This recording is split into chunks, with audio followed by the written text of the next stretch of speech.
안녕하세요. 2026년 1월 6일 화요일입니다. 오늘 청취자께서 보내주신 자료 묶음을 기반으로 한국전력기술에 대한 심층 분석, 지금부터 시작하겠습니다. 네, 안녕하세요. 오늘 막 입수된 최신 투자 보고서들을 보니까요.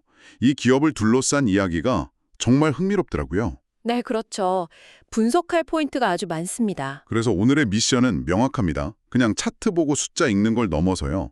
글로벌 원전 르네상스라는 이 거대한 파도 위에서 이 기업이 가진 독보적인 가치는 뭐고, 또 반대로 그 가치를 짓누르는 가장 큰 족쇄, 지배구조 문제의 실체는 뭔지, 이걸 명확하게 이해하는 겁니다. 맞습니다.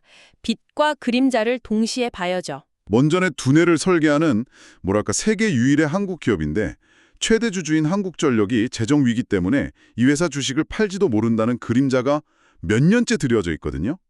이 복잡하게 얽힌 실타래의 본질, 지금부터 한번 같이 파헤쳐 보겠습니다. 네, 좋습니다. 오늘 분석의 핵심을 관통하는 세 가지 축을 제가 먼저 딱 제시해 드릴게요. 네, 부탁드립니다. 첫째는 이 기업의 본질적 경쟁력입니다. 왜 전 세계 원전 시장에서 대체 불가능한 존재로 불리는지 그 기술적 해자의 깊이를 한번 들여다볼 거고요. 아, 기술력이군요. 네. 그리고 둘째는 지배 구조의 양면성입니다. 주가를 억누르는 이른바 오버행 리스크, 그 현재 상황을 분석하고요. 동시에 바로 그 리스크 때문에 오히려 주가를 방어하는 고배당 정책이라는 역설적인 상황까지 파헤쳐 보겠습니다. 리스크와 기회가 공존하는 상황이네요. 그렇죠. 마지막 셋째는 미래 성장 동력입니다. 체코 원전 수주랑 차세대 SMR, 그러니까 소형 모듈 원자로가 2026년부터 회사의 재무제표에 어떤 숫자로 찍히게 될지 이걸 구체적으로 전망해 보겠습니다. 아, 좋습니다. 이 세 가지 축을 따라오시면 청취자께서는 한전기술의 현재와 미래를 훨씬 입체적으로 조망하실 수 있을 겁니다. 좋습니다. 그럼 첫 번째 축, 이 회사가 가진 본질적인 힘부터 살펴보죠. 자료에서 계속 반복적으로 나오는 원전의 두뇌라는 표현이 참 인상적인데요. 이건 그냥 발전소를 짓는 건설사가 아니라는 의미를 함축하는 것 같군요. 바로 그 점이 핵심입니다. 한전기술의 정체성은 시공 중심의 건설사, 컨스트럭션이 아니라요. 네. 설계, 엔지니어링, 즉 지식과 경험이 집약된 기술 기업이라는 데 있습니다. 그리고 여기서 전 세계 누구도 따라올 수 없는 독점적 기술 해자가 나오는 거죠. 그게 바로 네, 원전의 전체 밑그림을 그리는 종합 설계 AE랑요. 원전의 심장인 원자로 시스템을 설계하는 원자로 계통 설계 NSSS. 이걸 동시에 수행할 수 있는 세계 유일의 기업이라는 점입니다. 아, 그러니까 AE와 NSS를 한 회사가 다 할 수 있다. 비유를 좀 해보자면 한 명의 천재 건축가가 건물의 전체 설계도를 싹 그리는 동시에 그 건물의 심장인 보일러랑 냉난방 시스템 설계까지 완벽하게 해내는 것과 비슷한 느낌이네요. 아주 정확한 비유입니다. 보통은 이 두 영역을 다른 회사가 나눠서 맡거든요. 아, 그렇죠. 그러다 보니까 프로젝트 중간에 소통 문제라던가 기술적인 불일치 때문에 사업이 지연되거나 예산이 초과되는 경우가 빈번합니다. 네. 하지만 한전기술은 요 모든 걸 내부에서 통합 관리할 수 있으니까 발주처 입장에서는 정해진 시간과 예산 안에 프로젝트를 끝낼 수 있다는 이른바 온타임 온 버짓에 대한 아주 강력한 신뢰를 갖게 되는 거죠. 그런데 한 가지 궁금한 점이 생깁니다. 그게 그렇게 대단한 경쟁력이라면 왜 다른 글로벌 기업들은 이 모델을 따라하지 못하는 건가요? 국가적 지원 때문인가요? 아니면 기술적으로 진입이 불가능할 정도로 어려운 건가요? 아주 좋은 질문입니다. 여기에는 역사적인 요인 그리고 비용적인 요인이 복합적으로 작용하는데요. 네. 원전 설계 기술이라는 게 단순히 똑똑한 엔지니어 몇 명 모아둔다고 해서 며칠 만에 뚝딱 생겨나는 게 아닙니다. 수십 년간의 운영 데이터, 시행착오, 그리고 국가 차원의 막대한 초기 투자가 있어야만 뿌리내릴 수 있는 기술이거든요. 아하. 한전기술은 지난 50년간 한국의 원전 역사를 고스란히 축적해온 말 그대로 살아있는 데이터베이스나 마찬가지입니다. 지금 와서 다른 기업이 이 영역에 진입하려면 글쎄요, 천문학적인 비용과 시간을 쏟아부어야 하는데 그럴 유인이 크지 않은 거죠. 결국 돈으로도 시간으로도 단기간에 따라잡을 수 없는 경험의 격차가 핵심이군요. 인적 자본의 중요성도 그래서 강조되는 것이겠고요. 그렇습니다. 엔지니어링 산업의 본질은 결국 사람입니다. 자료에 나온 수치를 보면 정말 놀랍죠. 어떤 수치죠? 전체 임직원 중에 석박사급 인력 비중이 30%를 넘고요. 평균 군속 연수는 무려 18년 이상입니다. 18년이요? 와, 요즘 같은 시대에 18년이라니 이거 뭐 한 분야의 장인들이 모여있는 집단이라고 봐야겠네요. 맞습니다. 이분들이 가진 노하우와 데이터는 그 어떤 AI도 대체할 수 없는 이 회사의 가장 강력한 자산이자 진입 장벽인 셈입니다. 자, 그럼 정리를 한번 해보죠. 세계 유일의 통합 설계 기술력, 그리고 수십 년간 축적된 대체 불가능한 인적 자산을 가진 기업. 이 사실만 놓고 보면 주가가 계속 올라야 할 것 같은데 현실은 그렇지 않았단 말이죠. 그렇죠. 발목을 잡는 게 있었죠. 이제 이 기업의 발목을 잡고 있는 가장 큰 문제, 바로 최대 주주 리스크에 대해 본격적으로 파고 들어가 보겠습니다. 모회사인 한국전력이 도대체 왜 이렇게 좋은 자회사의 지분을 팔려고 하는 겁니까? 그 이유를 알려면 모회사인 한전의 절박한 상황부터 이해해야 합니다. 2025년 말 기준으로 한전의 누적 부채가 200조 원을 넘어섰습니다. 200조. 네. 하루에 내는 이자 비용만 수백억 원에 달하는 말 그대로 심각한 재무위기 상태죠. 이 위기를 극복하기 위해 한전이 내놓은 자구안의 핵심이 바로 보유자산 매각을 통한 현금 확보입니다. 네. 그리고 여러 자산 중에서 꾸준히 흑자를 내는 우량 자회사인 한전기술의 지분이 가장 매력적인 매각 카드로 떠오른 겁니다. 한전이 급한 불을 끄기 위해서 알짜 자산을 내놓아야 하는 상황이군요. 이것이 바로 시장에서 계속 우려하는 오버행 리스크. 그러니까 언제든 시장에 쏟아져 나올 수 있는 잠재적 매도 물량에 대한 부담이군요. 네, 맞습니다. 이 문제가 몇 년간 주가를 억눌러 왔다고 하던데 지금은 상황이 좀 달라졌습니까? 네, 리스크의 형태가 조금 더 복잡하게 진화했습니다. 처음에는 한전이 경영권 유지를 위한 최소 지분 51%를 뺀 나머지 지분, 약 14.7%를 시장에 직접 팔려고 했어요. 네. 이 우려만으로도 주가가 크게 흔들렸죠. 그런데 2024년에 직접 매각이 아닌 특수목적법인 SPC에 이 지분을 넘기는 방식을 택했습니다. 잠깐만요. SPC에 팔았다면 시장에 나올 물량 걱정은 이제 끝난 거 아닌가요? 문제가 해결된 것처럼 들리는데요. 표면적으로는 그렇지만 계약의 속을 들여다보면 전혀 그렇지 않습니다. 여기서 PRS, 주가 수익 스와프라는 아주 복잡한 금융 계약이 등장합니다. 주가 수익 스와프요? 네. 청취자께서 이해하시기 쉽게 설명해드리자면 한전이 일단 SPC의 주식을 주당 약 6만 2천 원에 넘기고 현금 3,500억 원을 받았습니다. 하지만 여기에는 조건이 붙어 있어요. 어떤 조건이죠? 나중에 SPC가 이 주식을 6만 2천 원보다 비싸게 팔면 그 차익은 한전이 가져가고요. 만약 더 싸게 팔아서 손실이 나면 그 손실을 한전이 전부 메워줘야 하는 계약입니다. 그러니까 서류상 주인만 SPC로 바뀌었을 뿐 주가 변동에 따른 이익과 손실은 여전히 한전이 다 책임지는 구조군요. 이건 매각이라기보다는 그냥 한전기술 주식을 담보로 잡고 돈을 빌린 것에 더 가까워 보이는데요. 정확히 보셨습니다. 법적으로는 매각이지만 경제적 실질은 담보대출과 아주 유사합니다. 결론적으로 한전이 직접 시장에 지분을 던질 가능성은 사라졌지만 이제는 그 14.77% 지분을 가진 SPC가 투자금 회수를 위해 언젠가 이 물량을 시장에 내놓을 거라는 불확실성이 남게 된 거죠. 폭탄이 제거된 게 아니라 그저 타이머가 달린 채 옆방으로 옮겨진 셈이네요. 이게 현재 오버행 리스크의 실체군요. 네, 바로 그겁니다. 정말 머리 아픈 계약입니다.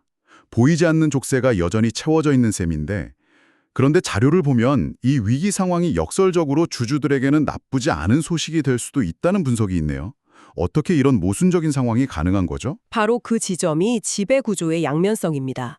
모회사인 한전은 지금 당장 현금이 급하잖아요. 그렇죠. 그래서 안정적으로 흑자를 내는 자회사인 한전기술에 어떻게든 높은 배당을 요구할 수밖에 없는 상황입니다.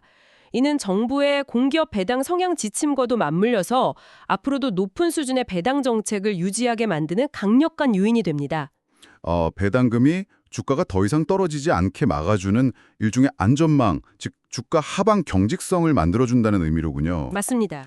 그런데 단기적으로는 이게 주가 방어에 도움이 될 수 있겠지만 장기적으로 보면 회사가 미래 성장을 위해 재투자해야 할 돈을 배당으로 다 써버리는 거 아닌가요? 이건 오히려 미래 가치를 깎아먹는 행위일 수도 있겠는데요. 날카로운 지적이십니다. 실제로 그런 우려가 존재합니다.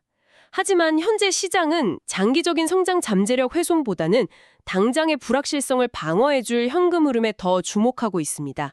그렇군요. 구체적인 사례로 2025년에 한전기술이 용인 사옥을 매각해서 약 790억 원의 특별 이익이 생겼는데 시장에서는 이 돈이 2026년에 지급될 특별 배당의 재원이 될 것이라는 강한 기대를 하고 있죠. 아, 위기 때문에 오히려 주주환원이 강화되는 참으로 역설적인 상황이네요. 네, 그렇습니다. 알겠습니다.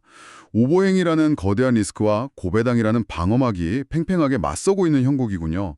이런 줄다리기 상황에서 주가가 한 단계 도약하려면 이 리스크를 압도할 만한 강력한 성장 스토리가 필요할 텐데요. 그게 바로 2026년부터 본격화될 실적 턴어라운드인 거겠죠? 네, 바로 그 지점부터가 이 투자의 핵심입니다. 자료를 보면 2025년 실적이 아주 흥미로운 신호를 보내고 있습니다. 어떤 신호죠? 매출은 전년 대비 줄었는데 영업이익은 오히려 크게 늘었거든요. 잠깐만요. 매출이 줄었는데 이익이 늘었다는 건 보통 구조조정을 했거나 비용을 극단적으로 줄였다는 신호 아닌가요? 혹시 안 좋은 시그널일 가능성은 없습니까? 일반적인 제조업이라면 충분히 그렇게 해석할 수 있습니다. 하지만 한전기술의 경우 정반대입니다. 이건 이익의 질적 개선이라고 부르는 아주 긍정적인 신호입니다. 이익의 질적 개선이요? 네. 과거에 수주했던 수익성 낮은 에너지 신사업, 예를 들어 해상풍력 EPC 같은 프로젝트들이 2025년에 대부분 마무리됐습니다. 그래서 관련 매출은 줄었죠. 대신 그 빈자리를 마진율이 훨씬 높은 원전 설계, 구체적으로 신한울 3, 4호기 관련 매출이 채우기 시작한 겁니다. 아, 그러니까 덩치는 줄었지만 근육질의 차력으로 바뀌기 시작했다는 의미군요. 바로 그겁니다. 이익의 체질 자체가 바뀌고 있다는 신호죠. 그럼 이 좋은 흐름이 폭발하는 시점이 바로 2026년이라는 거군요. 가장 큰 동력은 역시 체코 원전 수주겠죠. 그렇습니다. 2026년은 폭발적 성장의 원년이 될 겁니다. 체코 원전 수주는 그 규모와 상징성 면에서 압도더립니다. 한전기술의 계약 금액만 약 1조 2,500억 원, 계약 기간은 무려 12년에 달합니다. 1.25조 원이요? 네, 향후 10년 이상 회사를 먹여 살릴 안정적인 캐시카우를 확보한 셈입니다. 와, 정말 엄청난 규모네요. 이 계약 하나만으로도 회사의 가치를 다시 평가해야 할 수준인데요. 금액도 중요하지만 전략적인 의미는 그 이상입니다. 원전 종주국인 프랑스와의 치열한 경쟁을 뚫고 세계에서 가장 까다롭다는 유럽 본토 시장에서 기술력을 인정받은 겁니다. 아, 이건 앞으로 있을 폴란드, 영국 등 유럽의 다른 원전 수주전에서 경쟁자들보다 훨씬 유리한 고지를 점령했다는 뜻입니다. 네. 여기에 국내 신한울 3, 4호기 건설이 본격화되면서 나오는 안정적인 수익까지 더해지면 2026년 영업이익률은 과거 10% 내외에서 15% 이상으로 구조적인 레벨업이 이루어질 것으로 전망됩니다. 정말 인상적인 턴어라운드 스토리입니다. 그렇다면 조금 더 먼 미래를 보죠. 지금 시장의 가장 큰 화두는 역시 소형 모듈 원자로 SMR인데요. 이 차세대 먹거리에 대한 준비는 잘 되어가고 있습니까? 물론입니다. SMR은 한전기술의 가장 중요한 장기 성장 동력입니다. 단순히 구호에 그치는 게 아니고요. 구체적인 두 가지 트랙으로 실체가 만들어지고 있습니다. 두 가지 트랙이요? 첫 번째는 정보주도 국책과제인 ISMR 개발입니다. 여기서 한전기술은 가장 핵심적인 원자로 개통과 종합 설계를 주도하고 있고요. 네. 두 번째는 한전기술이 독자적으로 개발 중인 반디라는 모델인데요. 반디요? 네, 이건 바다 위에 띄우는 부유식 SMR입니다. 데이터 센터나 해상 플랜트, 섬 지역처럼 특정 목적에 특화된 전력 공급 시장을 공략하는 모델이죠. 2026년이 바로 이 반디 모델의 기본 설계를 완성하고 고도화하는 아주 중요한 해가 될 겁니다. 네. 오늘 논의를 종합해 보겠습니다.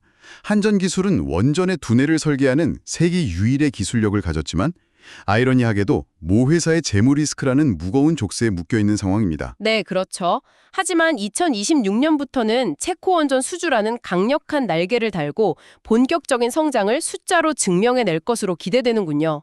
이 모든 것을 고려했을 때 최종적인 투자 전략은 어떻게 요약할 수 있을까요? 종합적인 투자 의견은 비중 확대, 애큐뮬레이트로 제시할 수 있겠습니다.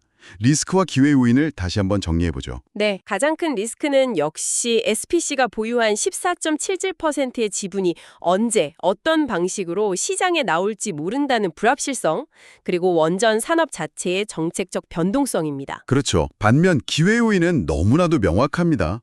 독보적인 기술적 해자, 체코 수주로 증명된 확실한 수주 잔고, 구조적인 이익률 개선, 그리고 SMR이라는 확실한 장기 성장 동력까지 갖추고 있죠. 결국 리스크라는 할인 요인보다 성장이라는 프리미엄이 더 크다고 판단하시는 거군요. 그렇습니다. 결론적으로 지배구조 리스크라는 주가 할인 요인을 체코 수주와 실적 개선이라는 확실한 성장 프리미엄이 상쇄하고도 남을 것으로 판단됩니다. 그렇군요. 증권사들의 목표 주가는 어느 정도로 보고 있나요? 증권사 리포트들을 종합해보면 현재 주가 대비 약 15%에서 많게는 55%까지 상승 여력을 보고 목표 주가로 11만 원에서 15만 원 사이의 범위를 제시하고 있습니다. 오늘 저희는 한 기업의 기술적 가치와 재무적 족쇄 사이의 팽팽한 긴장감을 깊이 들여다봤습니다. 마지막으로 청취자께서 이런 질문을 한번 던져보시는 건 어떨까요? 네. 에너지 안보가 국가의 가장 중요한 전략적 자산이 되어가는 시대에 한전기술처럼 세계 유일의 원전 핵심 설계 기술을 가진 공기업 자회사의 진정한 가치를 과연 재무제표의 숫자로만 평가하는 것이 맞을까요? 이 기업이 가진 국가적, 전략적 가치는 시장에서 어떻게 가격 매겨져야 하는 걸까요? 이 질문을 곱씹어 보시면서 오늘 분석을 마무리하겠습니다. 함께해 주셔서 감사합니다. 감사합니다.